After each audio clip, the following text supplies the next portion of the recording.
Hello, everyone, and welcome to chapter 74, the penultimate chapter of season 5 of The Last Thoughts of a Busy Mind. This one evoking the ever present lyrics of Barbie Girl by Aqua, named I'm a Geeky Boy in a Geeky World. Yes, when I come up with that name, I high fived myself. That is partially true. Okay, before we get on though, I am recording this at like 1:21 a.m. I wanted to record this at morning, meaning like 7, 8 a.m., but I thought I might oversleep and I'm awake now. I should do it, considering that what I want to talk about is not really time sensitive. That is weird that I decided to do that. My drink today is some mojito syrup and water. I just made it. I wanted to make bulu curacao, but as I said, I wasn't planning on recording like literally right now, but I am doing it. I've had it in a shaker, one of these sports drink shakers, and with a quite unhealthy amount of ice. Tastes amazing, and I'm both incredibly tired and incredibly energized. We'll get to why. Not in this episode, actually. Before we go on, though, a while ago I talked about it, being on the podcast Yorick Radio Productions. That episode is out. There will be a link to it in the description, and I highly recommend you check it out. It was fun, and it's actually a great episode about writing. I talk about why I write, how I write, and I do give some advice for young writers, young as in amateur. But do check it out, it's actually pretty good. On top of that, last week, my Friday was incredibly busy. I went out talking to a friend about making a video game, long story. And then I came home. Hadn't slept for like 24 hours at that point, and I kind of fell asleep, and then I woke up because I had a podcast appointment, and this is the important bit.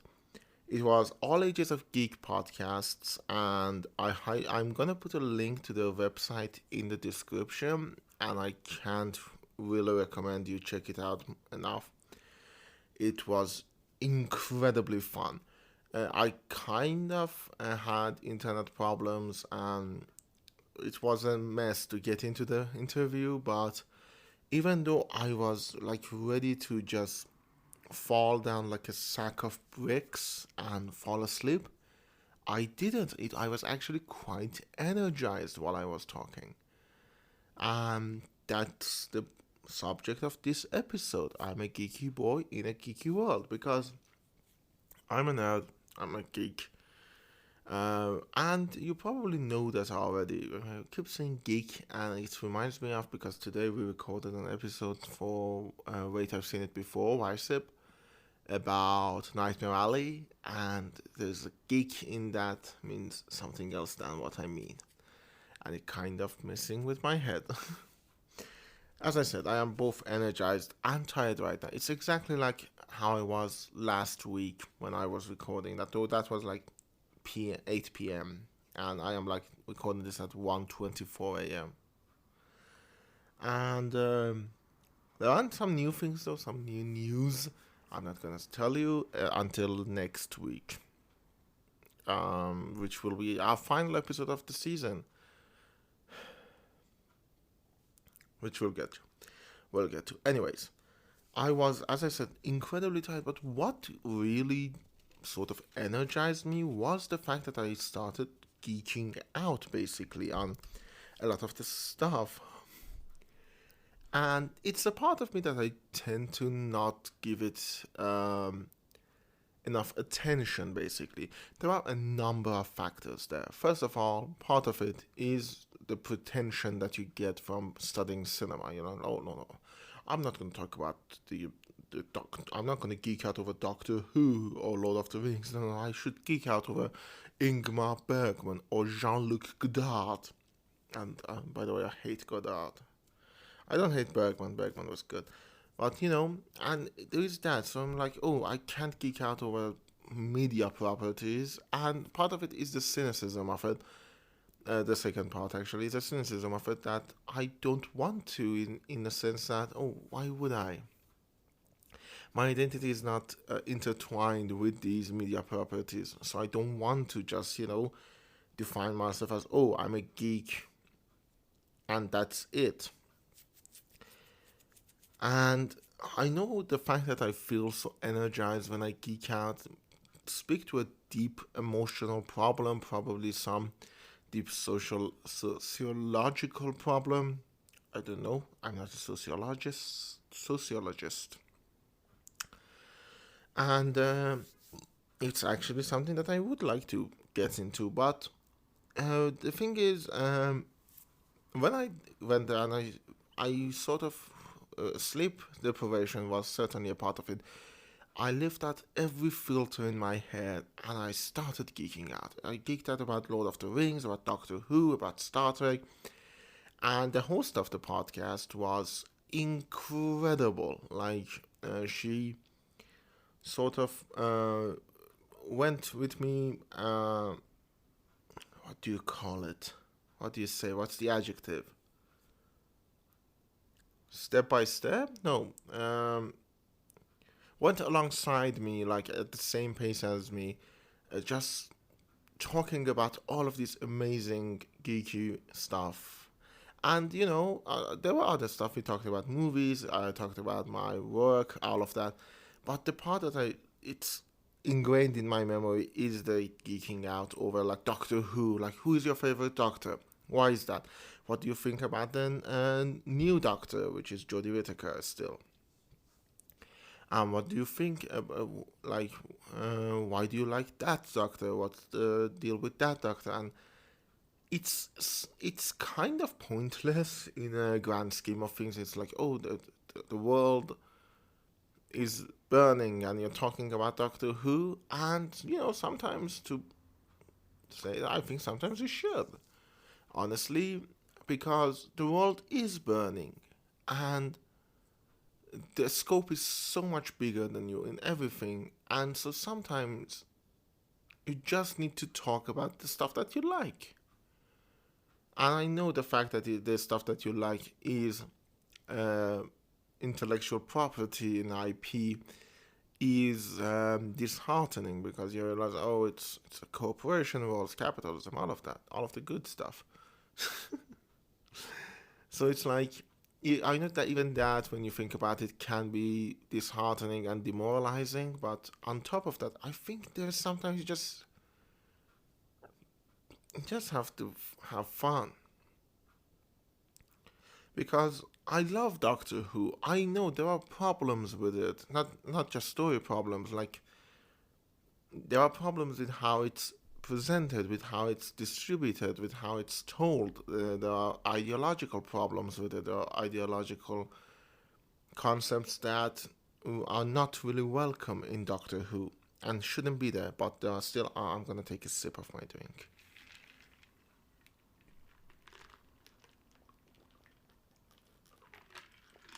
Apparently, when you're supposed to talk for like 20 minutes, you shouldn't drink cold stuff.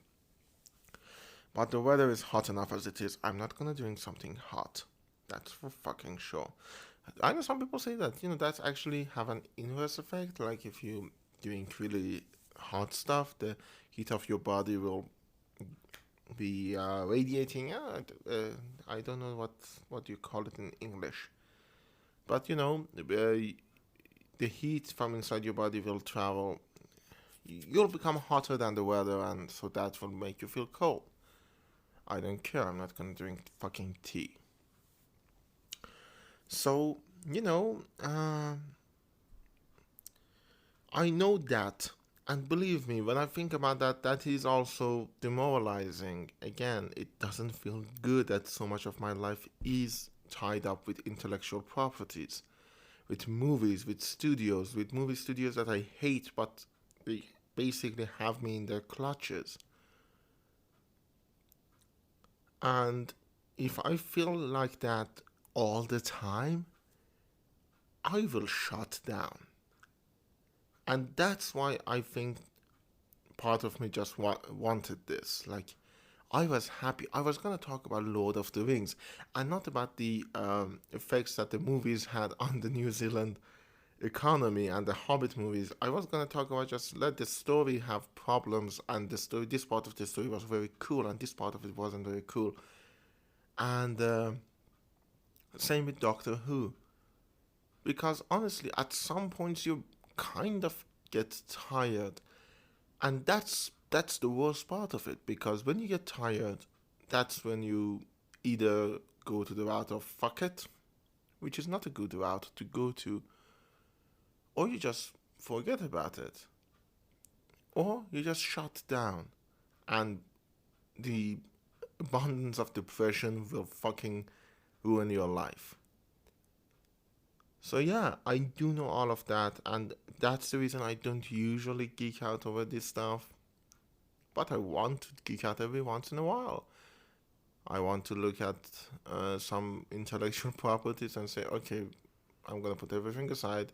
Let's talk about how stupid this story is, or how badly they fucked up the new Doctor. Like, fuck you, Chris Chibnall. Fuck you for what you did to Doctor Who. I said it in that interview, but I kind of told everyone so. Like, when the first episode came out, The Woman Who Fell to Earth, I wrote an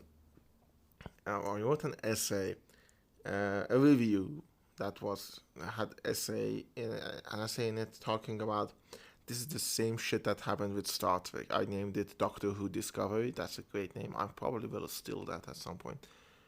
And I don't want to say I told you so, but I told you so. Fuck off, everyone. Anyways,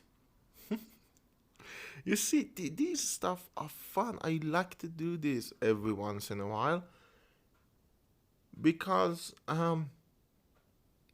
that sort of gives me the energy. Like, at that point, I was so tired, and the fact that I could talk about all of this incredibly geeky stuff about Tim Burton, about, again, Star Trek, that felt good. And because of that, I felt energized to then go and research about Dracula and feel depressed again when you realize, oh, how much of it Dracula movies are actually a social critique. Being an adult sucks. To be honest, being a kid sucks too. Like, I hated being a kid. I hate being an adult. I just hate life. I actually don't hate life. That's the thing. I'm not gonna tell you why until next week. But something very good happened yesterday. My troubles are so far away.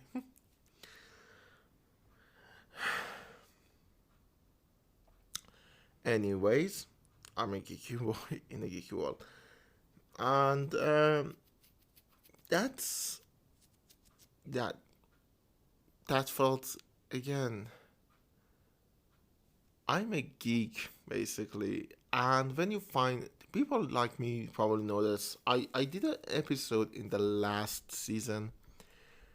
I'm gonna tell you which chapter it was. The name of the chapter was Trekkie Code, and it was chapter 51 of season 4.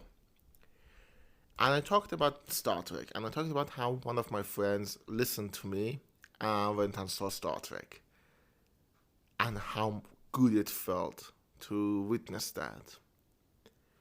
And there is, because, again, part of your life as a geek is that, oh, you or nerd, is that, you've spent a lot of time investing in these universes. And though real world, all of that, I know. Oh, fucking hell, I'm so, like, obnoxious right now that I can't even talk about geeky stuff without saying, no, I know the social problems, I know all of that. And that's obnoxious. Hopefully, I will get out of this phase pretty soon, because it's an obnoxious phase to me. But anyways, you know, when you find someone who like some of the stuff that you do. It's such a magical experience.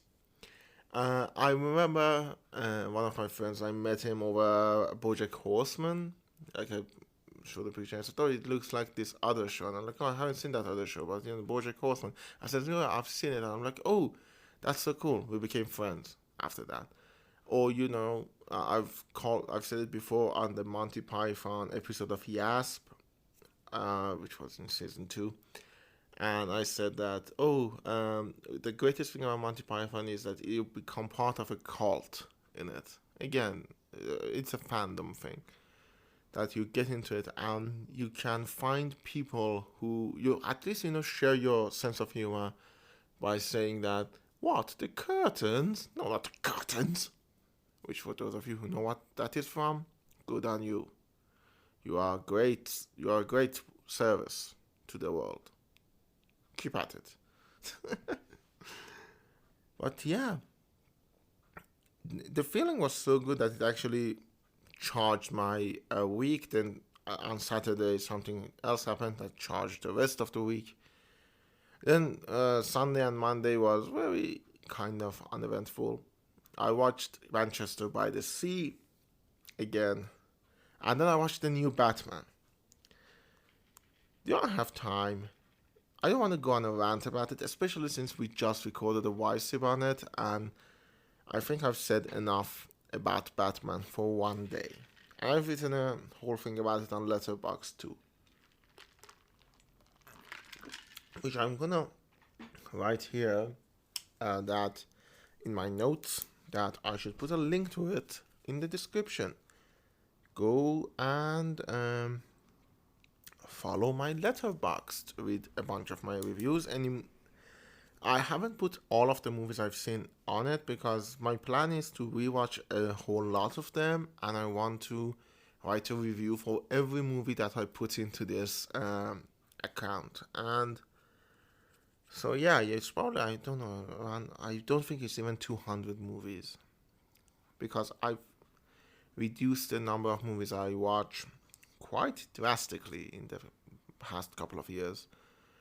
Depression does that to you, and I need to get back to it. But yeah, I watched the Batman, and then Wednesday something great happened. Not gonna tell you what, but yeah. Sometimes you just need that one session of geeking out over Doctor Who. And the thing is, I used to have friends like that. But, and this is the downside of the geekdom, is that when you become part of a fandom, when you become part of intellectual properties kingdom, basically, you are supposed to abide by its rules. And that's the part I don't like. It's like, oh, you want to be a fan of MCU, which I am for the most part. I'm not the fan of Phase 4. It's like, yeah, you need to love everything about it. You need to be as hyped as we are. And if you're not, you're basically a traitor to the kingdom, exile, fuck you. The same thing happened in Doctor Who. Like, when the new season happened, yes, that was I wasn't mad at it in like, oh, they ruined Doctor Who. I was like, yeah, this is a bad season. And they ruined a doctor for me. Okay, we'll be back when Chibnall lives. And there is another showrunner. And so I wasn't the fan of the new Doctor's era, and I wasn't insulted by it. So I was pushed out of a lot of the discussions of the fandom, and that's the part I don't like. I hate that about being in a geeky world. And I don't have any answer for how we can remedy that. Do you have an answer? Don't forget to send me a comment. If you're listening to this on YouTube, like, comment, subscribe, all of that. The podcast is on any podcast platform of your choice, so go ahead and listen to it on that. If you have an Anchor account, you can send me a message on Anchor, and your message will be played at the beginning of the next episode, and you might shape a whole episode around your message. If you're on any other podcast platform, there are probably ways for you to contact me. If you're on Castbox, put a comment. I've turned on the notification, and I will see you all next week.